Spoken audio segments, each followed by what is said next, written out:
Udo, Udo, Udo, Udo, Mama.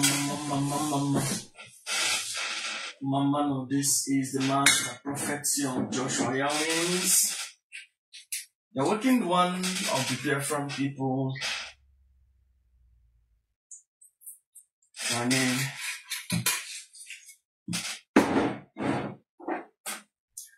Kelene mo ndị Igbo.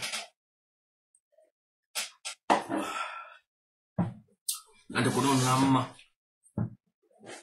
Ụmụ ajụjụ m chiri eju n'ụbọchị nke taa. Before me, because this is the master prophet, young Joshua Yawins, the working one of the Biafran people, Biafran spiritual leader, the prophet and the founder of the new Igbo Biafran indigenous religion, Rufana. Ndị wee kelee m na ya dịrị na mma.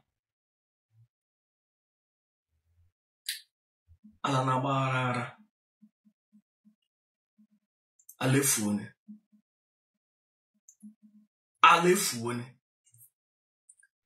Ihe m na-ajụ onwe m n'ụbọchị nke taa m tụtara ewo. Elee ihe mere eji nwee the awakened one? That is, anya mmiri jiri ịgba m. Na enwere awakened one, still ụmụnna anyị efuone.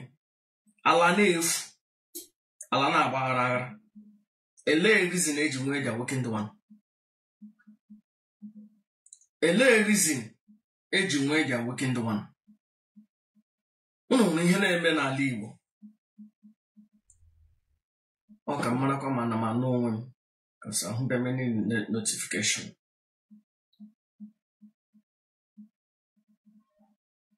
I hope the volume is coming out fine because I can't hear myself.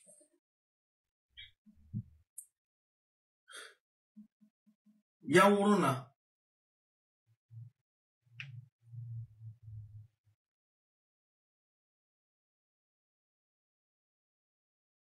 alefuone. Priority ndị mmadụ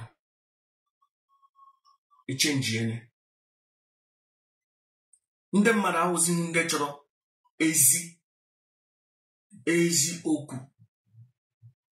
Ndị mmadụ chọrọzi otu ọbụla ọ dị ka anyị were ya otu ahụ.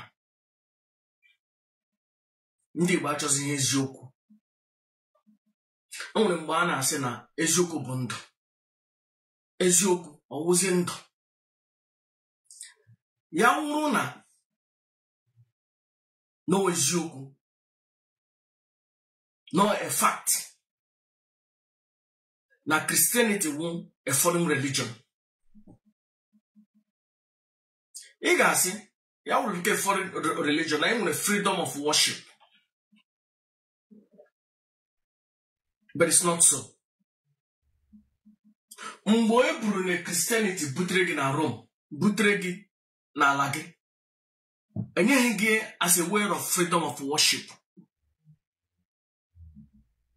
Because nne gị eriri ya eri, nna gị eriri ya eri, nna gị eriri ya eri, ha akọghị na gị.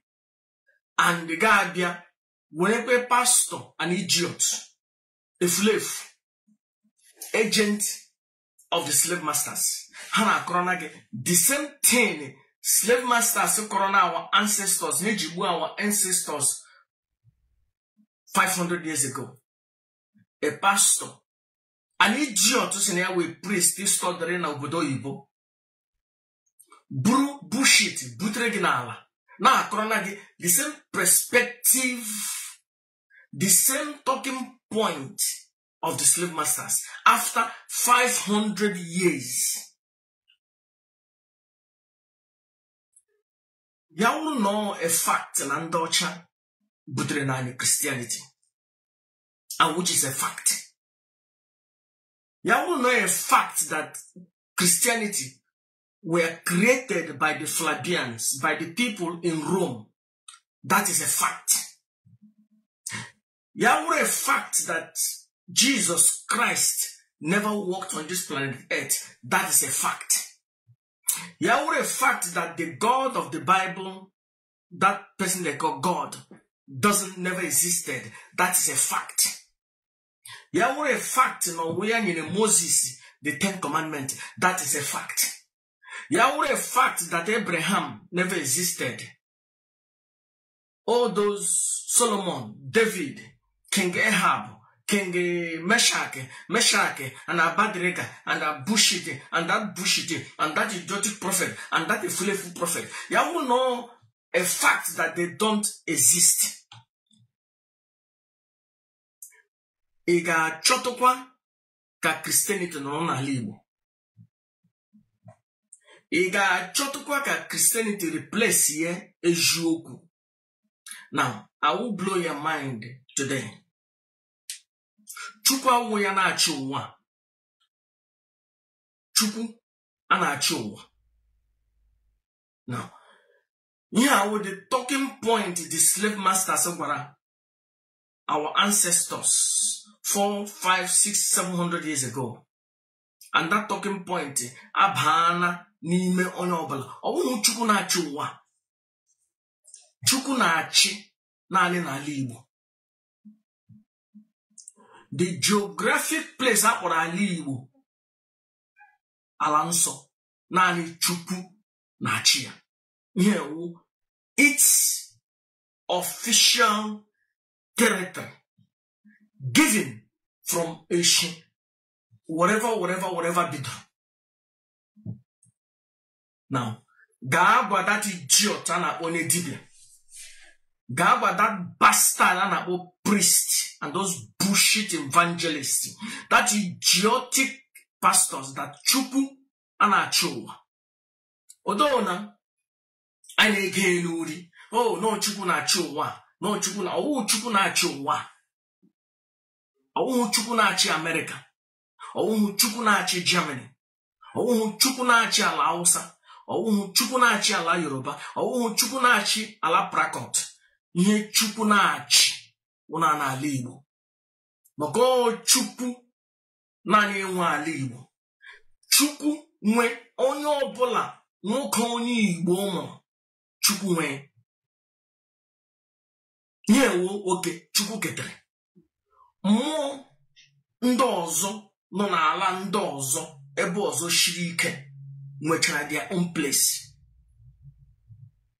N'Italy, Suzu nwe Italy. Na nna ya Christos, ọha nwe Italy. Ịbịa na Germany, Thor nwe Germany. Ije na Scandinavia, Odi nwe that place. That's ọha ka a na-enye otito. You can't change it. Ije na Egypt, Ra nwe Egypt. It doesn't matter any religion here, but the original mmụọ nwe that territory. The original mmụọ nwe that territory niile Ra. Maka Ra na-achị. And at the end of the day, Ra na-achịkwa ụwa niile. Because ụwa niile ebe ọbụla kpọrọ aha sị gị, Amen. Amen. Amen. So all Ra na-achị most of the world. The God of the Bible a na-achị ụwa. That idiot never existed. So, as the fact, I think maybe it's a fact that the supreme commander of the indigenous people of Biafra, who my in-law, that is a fact. It is a fact in a canonta, who my in-law, or a fact. Or who have facts that idiot, that that useless bastard, John, Lazarus, that idiot, edere na Bible. Akụkọ efulefu edere na Bible. Ihe ejiri efu ewuri ka gịnị in this time of the working one. Enwere aka nwekere an idiot ndị riri eri na Biafran land. Inwere internet, inwere Instagram, inwere Google, inwere ihe niile. You can get 2,000 or 3,000 naira airtime to study on your own. But they would depend ya ka an idiot a na-akpọ priest kọwana gị ihe mma supreme commander Nnamdi Ezebiro ihe ji mara ya nwa Nnamdi Kanu mma ya nwa onye ụmụ Chukwu. So that means before those idiots abịa n'ala anyị enwere ụmụ Chukwu, ụmụ ihe, ụmụ Chukwu. So ya wụrụ na mma Nnamdi Ezebiro supreme commander of the indigenous people of Biafra na epụlọ ha wụ ụmụ Chukwu. So that means before ndị ọcha ewere horse ha were ship ha bịa n'ala anyị enwere Chukwu. So ya wụrụ na anyị enwere Chukwu, ele ihe ndị ọcha butere na anyị. So before ndị ọcha abịa anyị akpọmara ekele dịrị Chukwu, otito dịrị Chukwu, tobe Chukwu. Ele ihe ndị Igbo na-eto before ebutere na anyị that idiot onye ọcha ahụ from Rome. Ele ihe ndị Igbo na-eto ebe ọ na ịma ihe ị nwere doctorate degree na stupidity, ịma ihe iwu amaracha m ihe ụra jiri ekete kụrụ mmiri. Before ndị ọcha abịa n'ala anyị, ele ihe a na-eto, ele ihe a na-efe, ele ihe a na-asị sọpụrụ Chukwu, tobe Chukwu. Abanye mecha tinye n'aha Chukwu nọ nso. Chukwu na onye kere anyị ọwụ ya.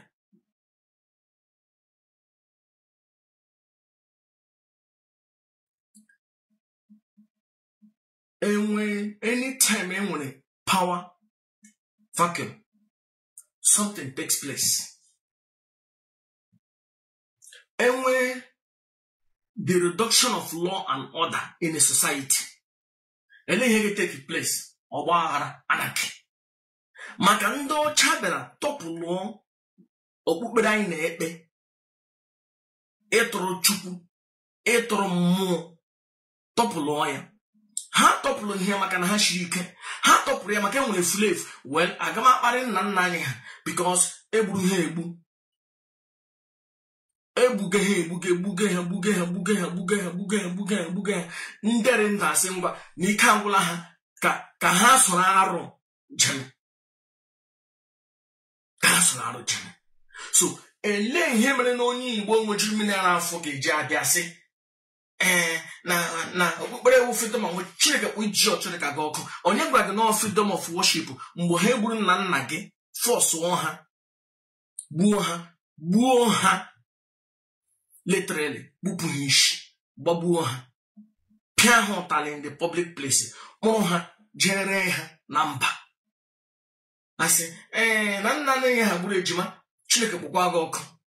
Nna nna gị ogburu ejima, egburu ha ejima niile egburu n'ala Afrịka niile o ruru 10 million.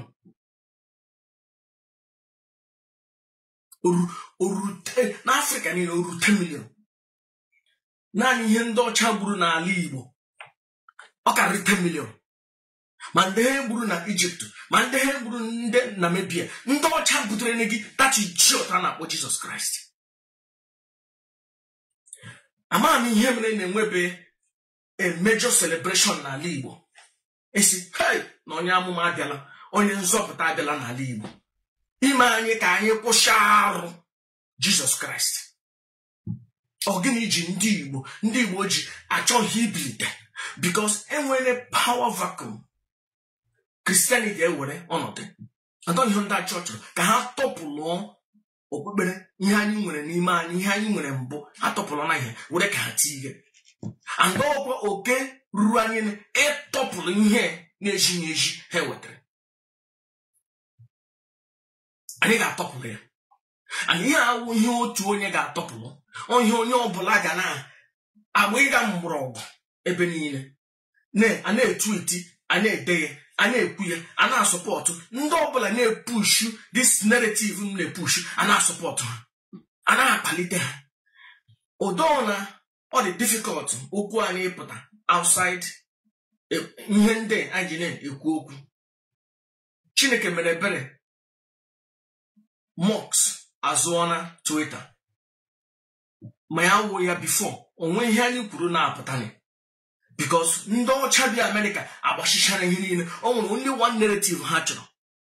Achọzi ha another alternative.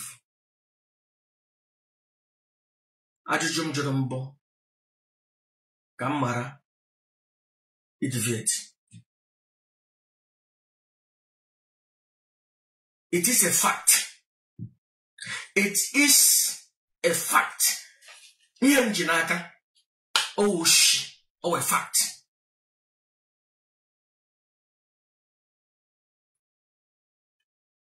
Fact wu ihe iji. Faith wu ihe na-eji. Fact. There is no evidence, document, archaeological materials that prove that idiot existed. No archaeological. Those idiots in na Rome, na Israel, has in here barely Jesus Christ. With those here, get test ya, manama onye dendo 2000 years ago. Kacho family. Ega na Italy today. I got chota family Caesar. I'm here, I'm underground. Ne be of Bishop Nulo, their great grandfather, which are Hanatra from Caesars. Caesars not touch all around the world. That family guy no more fit to today. Ghana, England. Queen King James ha drenno Bible. Family can no fit can read today. Over 2000 years. So an idiot create here and we big and wete something evident family. Again has yes, he was born in this place. And when Jenny Egypt, pyramids, Pharaoh Akhenaten, the Pharaoh managed to destroy Egypt. Monument here. Even also that idiot. Ga Nanaya 500 years, 1000 years before him. Lohano. Jena Babylon. Hironazda and Zoroaster. Nyehano. But the Jen Israel, anything as again apostle wenka. Then here one great family of apostles. Here we buy a lot of wine. Here you can't see nothing. Because here window all 80. And then you get what you guys look at proof. So you want any evidence, factual proof, document, archaeological thing you guys just of a true that Jesus existed in this place. But then when a fact to show you where they created it, and when a fact to show you that he never existed, and when a fact to show you that Moses never existed, and when a fact to show you that they are working the one. How do you know that Moses never existed? Why I know that Moses never existed is that in the book of Egyptian Book of the Dead, the 42 laws of Ma'at, and when the principle there already. Here, most of the things there in the 10 Commandments, and when the principle there. And that principle has been existed 10-20,000 years before the birth of Moses. And that we are still living it. Even during the birth of Moses, they still have all those understanding. The Akhenaten never removed those understanding. It was still there. So in one or two, I get here no urube, here no imulo picture nage. No logi. Somebody apology Jesse Abuja. Jesse with Renegi. The same picture nage see. Reason here you oragenga okay, I see the picture nage. Obigasia, are you an idiot? Are you an slave? Are you not a bastard? Give way of you know call that idiot nation. Our people. And when they study the book, I'm a on internet. Even a free internet, even a Wi-Fi. That study the document or even the Ghana page download way, then go offline, study. The document from King of Belgium sealed everything, the strategy of the slave masters, made them kaha reach chuku. Ekpekpele kaha yuzo ike chuku. Ekpekpele kaha yuzo mono na la nna ha. Kujiene ha dati. Ha no na poverty. Not the best thing. Na ha nwo na dati judge ga ga eligwe. Nde hosi gi no na poverty gi nwo ne ga ga eligwe. Okwa ndebere na dig gold go, na dig silver gi, na dig oil gi, na eburi na ala.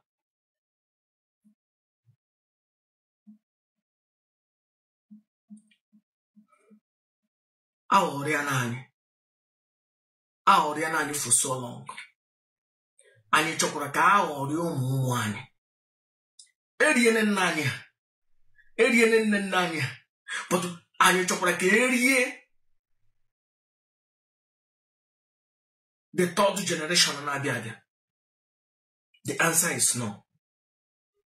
Ndị Igbo ga-enwere onwe. Ma anyị nwere onwe n'ime mmụọ, ya adịghịzi nwere onwe n'onu ahụ. Somebody say, dere them say, oh, no, that won't so. Oh, na Biafra one. Because Biafra one, and the Christian get feeling that they will be cut out. Are you not an idiot? Are you not an idiot? Are you not are you not a slave? So because you chose ka akpapu Christianity na alage, or you mean you chose ki one. Are you not an idiot? So where amamihe gi gati ye nike ewu because you are an idiot. John wega ajuju. See, ele nde butre nega aro. Ele the situation heji butre nega aro. Ele condition heji me ka your ancestors kwere ni ihe akwuru. Just John wega ajuju, a simple ajuju.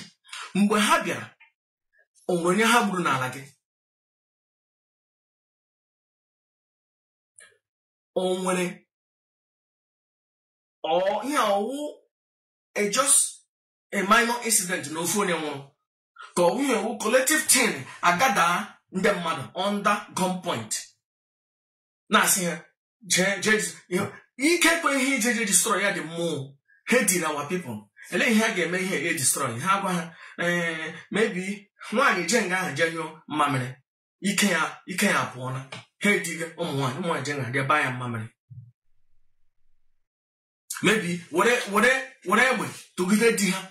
Say one, dear buy a mammy, you can't arrow, has it a buy your destroy Yania. Don't pray to that, would the priest. Because they know they cannot contend with the Queens. They know they cannot contend with Kamalos. They know they cannot contend with the more Karaka. Generally, we need a problem with a more Karaka. Chirike. So they destroy China. And that village was even more again. Divine Mother told me a story. Now, their place in Afaruku Beko. Now, recently, recently of a recent. That they went Ibala. I got someone on Kamalos. Kamalos got Biana Bali. What a thunder. Mark here, chalk. Property, Allah. Nde onye nweke cross ebe onye ha nwu elebe Kamalos sono na Afaruku Ibeko ihe nwere ike ala Igbo na gbaghara ma ndị Igbo ebilite lụọ ọgụ na ihe ha ma wee eziokwu stand for it eziokwu ga-efu Alefu wene. Ala anyị ga-efu. Lee ihe na-eme na America na. Ewete ụmụ nwoke achapụ ha ihe. Tọọ ya ha wụrụ nwaanyị. Ụmụ nwoke na ụmụ nwoke na-akpọ. Ụmụ nwaanyị na ụmụ nwaanyị na-arachachi. Ihe ewu ihe na-akwụ everywhere na America na. Gị na-eme a na-eto gị. Finally Pope asị. Gojibe ndị na-akpọ ntune. Very soon n'ala Igbo na. Ndị Christian amakachara maka legalize hapụrụ no ha ka let God judge them. Arụwa arụ. Ndo ihe mere mmụọ ala anyị jishi ike. I were ndị priest ihu kpọje ha na mmụọ kara aka si ha ga-adụ isi dị n'eze ha nwụchie. Agaghị eje ha ga-asị gị oh it's beneath us. Ha eje ha eshi n'akụkụ jeje nara ike na-eme miracle. Christianity waru. It is a fact. Overwhelming fact with proof that Jesus, the Christ, never walked on this planet Earth. Never walked on this planet Earth. A fact. Somebody said, what about Yehoshua? He never walked on this planet Earth. We created that name, Yehoshua. I'm the first one Igbo bidonye na akpọ Yehoshua. All created here, it never existed. The original doesn't exist, and the guy created doesn't exist. Ndị Igbo sọpụrụ Chukwu. Chukwu mmụọ anyị gbakwutere na. Chukwu mmụọ na-edu anyị. Chukwu mmụọ na-enye anyị ihe niile anyị chọrọ. Chukwu ji geographic place, ji geographic mmụọ nọ n'ala Igbo ebe a na-akpọ ala Igbo. Ọ Chukwu. Sọpụrụ Chukwu. Kweranụ Chukwu. Chukwu naanị ya ka anyị ma. I don't care about any idiot. Whatever grow, I don't care. Ihe mma wu Chukwu. Chukwu wu ihe niile. Chukwu wu ihe niile mma n'ala Igbo. Ihe niile mma n'ala Igbo wu Chukwu. Achọghị m ịnọ any other bullshit. Achọghị m ịnọ any story. Otu ejikwa gbanwa nnụnụ na-efe, otu ejikwere mụta onye, otu ejikwere lekweta ti idiot si na ya with the God of the Bible. Gara kpọrọ Eve nye Adam.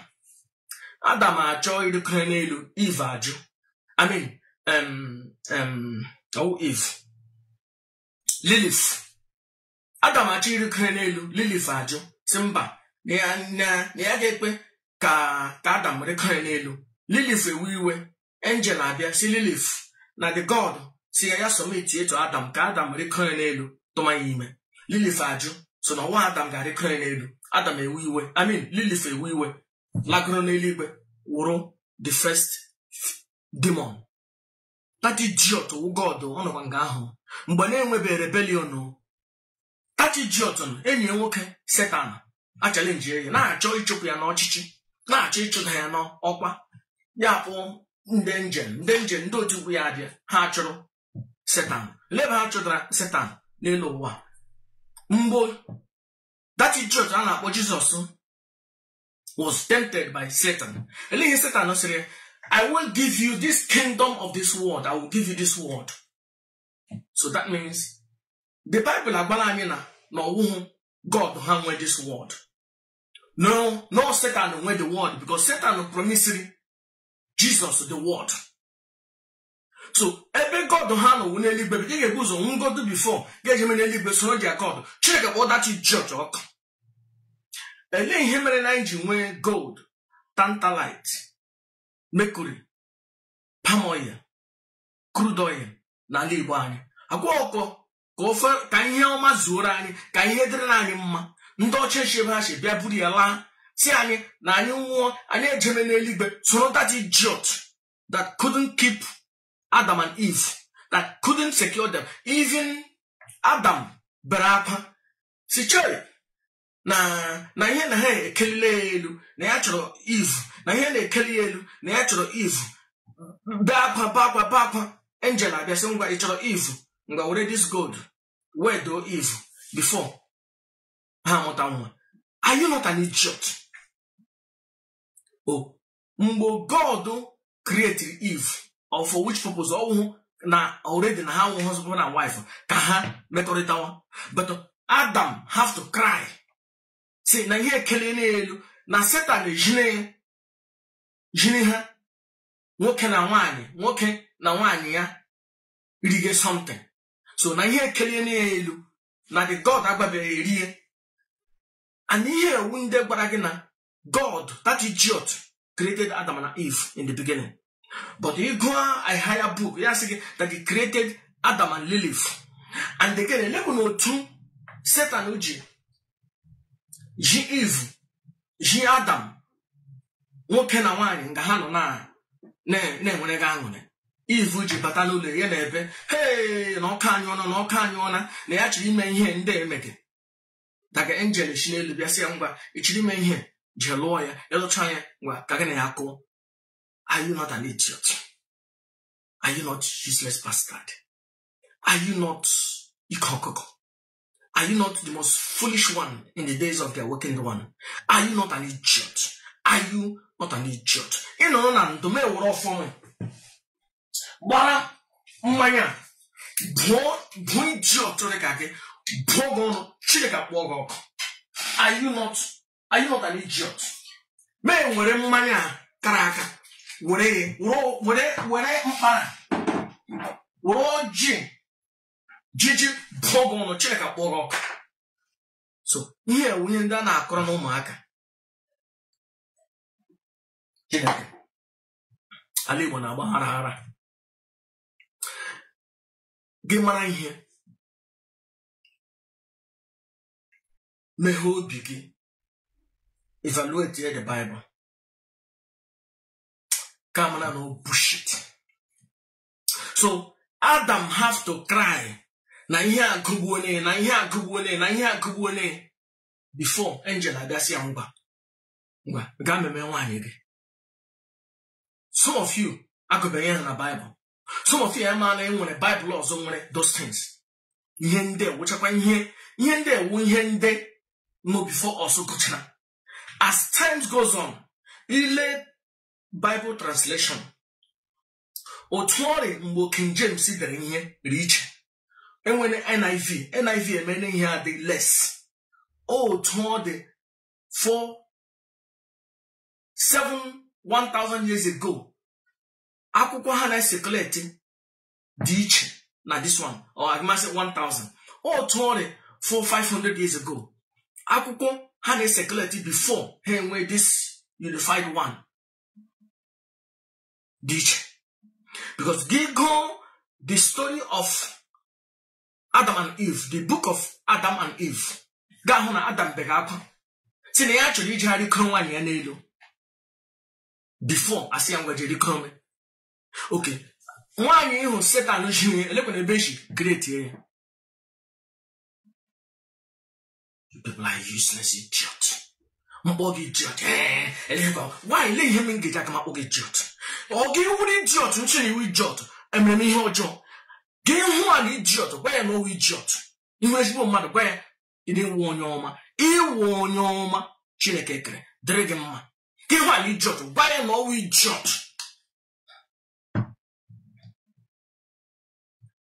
Christianity wow. Arugana online. Mmadụ ole na-ege ntị now? Very few. Mmadụ ole na-ege mbaka ntị as I speak. Mmadụ ole na-ege Ebuka Obi ntị. Ụmụ anyị niile n'ala Igbo eri washara hishi. Enwo ya ma awụ mechefa ncha. Ha na-ezuzu anyị ka ndị agbọrọ ọgwụ anwụ n'ishi. Mkpu somebody bi America na challenge him. Onye Igbo mujuru mmiri n'afọ. Ji ala Igbo, hapụ ala Igbo, je America. Still, ọ ka dịkwa useless more than ndị bi na Biafran land. Are you not an idiot? Are you not an idiot? Jesus Christ never existed. The God of the Bible, that idiot, never existed. Akona anyone, that bastard, that I show kobo ngwa that idiot, what that idiot auto, anya he can't tarata. That idiot never existed. On here, continuing Idiano, unending Idiano. Why don't you go for fact? Nande Kano on a prison. Yes, fact. Use room small little thing. Go on again. Or 318 Roman generals or Roman current or ex-soldiers or top politicians, soldiers, Bakotaraka, sign a communique. He created a religion. Truth or fact? Fact. And then the religion had created Christianity. Truth or fact? Fact. So, Elaine here are drawn an idiot that never existed. Oh, Master Prophet, Ngodi, or Mechana Fancha, I don't know, you are an idiot. Oh, come on, the whole night, I don't know, oh, Jay would Michael Johnson go the whole night, I don't know, Jay would Bob Marley. How long shall they kill our prophet? When we Jay would go, I don't know, oh, a light that is inside of you. Activate that energy. You feel something. Oh, toward it. I watch him one idiot, a pastor. Watch the congregation here. I want to teach you how to open your third eyes. Oh, Christianity, body wrong. Do you remember Mane Kuku third eyes? I said, oh, no, your John, no, your John, and Helen, your third eyes, no, your Dara, no, your Doshi.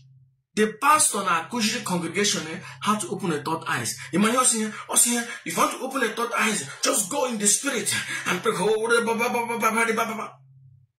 What the way you open your third eyes is by vibration. Vibration open the third eyes. You must not say halababa. You can say chineke, chineke, chineke, chineke, chineke, chineke. You have to groan. You have to yum. You have to focus your energy on your third eyes or on your heart chakra. Then that energy, the energy that is in you, that is here, quote unquote, God, light, activate. This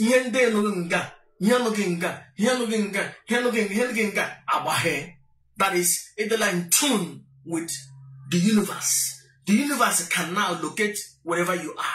On your noble land, on your Shingamen, on your Muslim game, on your the best religion on the only best religion on the Buddhism. Because they are the only one that teach you the fact how to be in tune with the universe. The other one are useless idiots. They don't know nothing. You can pray from thy kingdom come. You are useless idiot. You don't pray to nothing. Because nothing listen to you when you pray. In our home, the Igbo Land, I go for, and I think I net that better. Make it. I need Putana, up one. Let's send a message to something, and something is there to hear. Chubu is here to hear. Amajohan is there to hear. Kamanosu is there to hear. Epensu is there to hear. More Karakano Anambra. Amamo just bullshit in he created on Yama one number, him one number Nemo. Those bullshit he created. I don't know. I don't care. I have no respect for them. Yijana Oda number. Money hang when a woo. Powerful. Kaja. Jewel Kai Jenga boy. More heavily Sagoku. Or that bastard, you know. Nelly na iberibe na apona nne boy ogadia because those idiots never existed. Those idiots never existed. Ndi boy kele na mun asima ga gwa nya kpanakpa na kpanakpa umuna lawa yeso na alefuone ndi Igbo alefuone ala na agbaghara maka ekpukpere arụ erie n'ụbụrụ ụmụnna anyị ndị chief anyị alụcha na Catholic Church awụcha ha night ndị gọvanọ anyị awụcha na Catholic Church awụcha ha night ndị traditional prime minister anyị nwere awụcha ha Catholic Church awụcha ha night alefuone oge ruo ne mgbo ala Igbo any man so ya wo onye eze I don't care. You were a Christian again chickens. The reason you get you were at the one she na chi obodo. Kasi in the morning, get in a Catholic church, general bullshit. It's not go ready. Chineke alefune. Chuku awoya kerowa. Chuku awoya nwa. Chuku awoya na achiwa. Chuku na achi naanị ndị Igbo. Chuku kere naanị ndị Igbo. Chuku nọ na geographic place a na-akpọ ala Igbo. Chukwu na-apụ na-abata. Onye Igbo ọbụla, nwoke ọbụla, nwaanyị ọbụla onye Igbo ọmụrụ, eji mmiri onye Igbo mụọ. Ebe ọbụla ị na-ekwu okwu, Chukwu ga-anụ gị, ga-ege gị ntị, mee ihe ọbụla gị na ya kwuru. Because Chukwu ụwa ekere ọrụ eke. Mmụọ dị n'iche iche na village gị. Otu village gị ji nke ọbụla border gị ancient border village nọ. Ọ nga mmụọ n'ebe ahụ ike gwụrụ. Enwere mmụọ na-apụ ihe ọwụwụ naanị ọ na-achị ndị nọ na that village gị.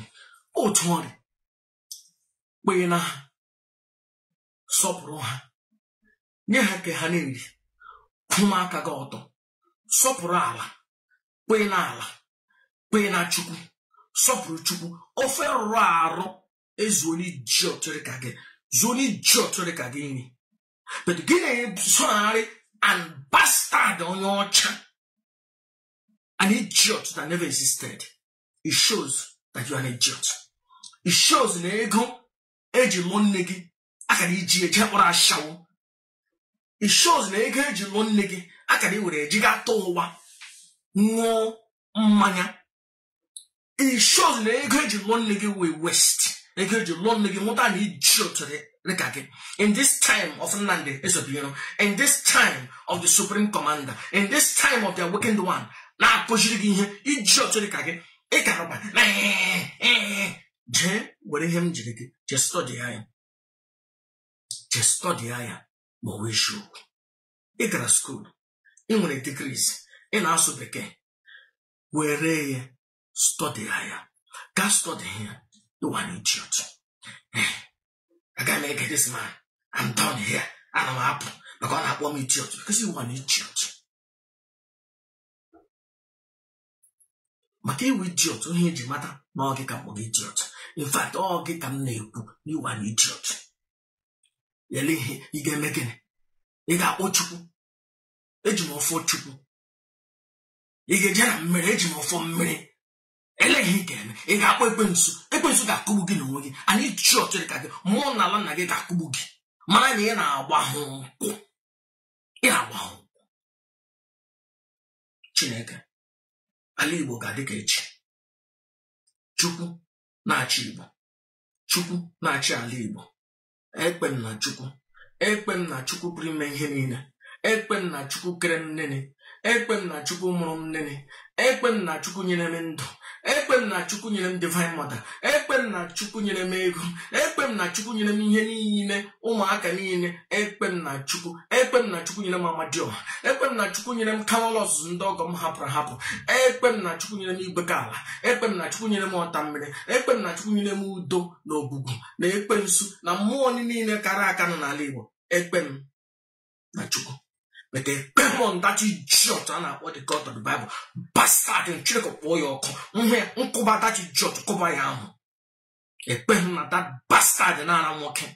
Jesus Christ. That what kind of that one tune? Roshi. Bubai can check up oil. A pen at that I shall cover.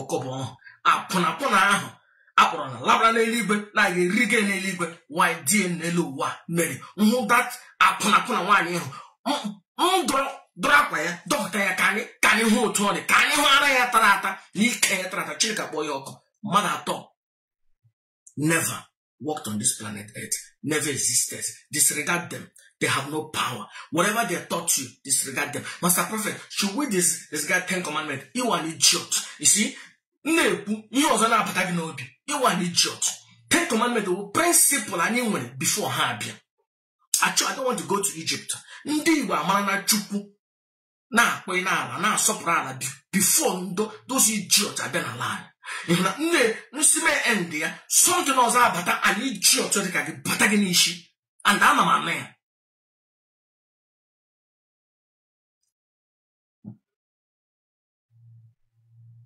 Ndị Igbo 50 years ago, ugbu a ala mebie, ugbu ala efuo.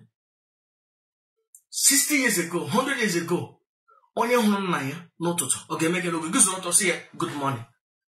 Oge huo ya ala, nwaanyị ekuru mmiri kụjire nna ya na obi huo ya ala, nna ya akwa aka kụchashi aka fechashia ya, ya were ihe onye ya hichashi aka. Nwaanyị butere na di eri ya huo ya ala, di ebisa aka n'obi rimenu.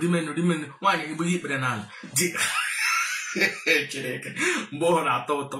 I wish na amụrụ m mgbe ohu gee ịghọtara. Nwaanyị egbughị ikpere n'ala, di rimenu richa tacha nnọọ ọkpụrụkpụ anụ, mebi tafụrụ na ya otu ma abụọ. Nwaanyị sị nna anyị ọ dịkwa mma, ya sị nna anyị ihe agmabata n'abalị taa, ya sị ofe ga-atọrọ atọ batama mgbe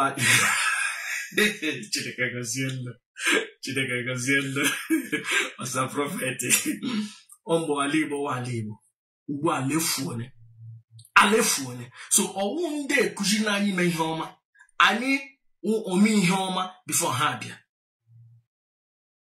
Ọwụ ha kụziri na anyị ekweghị na nna anyị ha, anyị akpa mana na nna anyị ha before ha abịa. Ọwụ ha kụziri na anyị ịsọpụrụ na Chukwu, anyị asọpụrụ na Chukwu before ha abịa. Ọwụ ha kụziri na anyị ịsọpụrụ ekwensu, anyị enwere ụmụ ekwensu, anyị nwere ụmụ Kamalụ ọzụzụ, Nnamdi Kanu, the god of war. Anyị enwere ụmụ Amadioha. Do you understand? Ekpeleke were an idiot. In fact, you only were idiot 10 years ago. No problem. I can blame, okay? But you were an idiot. And only Igbo, in this time of the working one, you still believe in the God of the Bible. You are an idiot. You are Igbo. You still you still derive the source of your inspiration from the Bible, from the God of the Bible. You still think that the God of the Bible gives you energy and power. You are a bastard. You are a useless idiot. Because they would give you aja haga walk.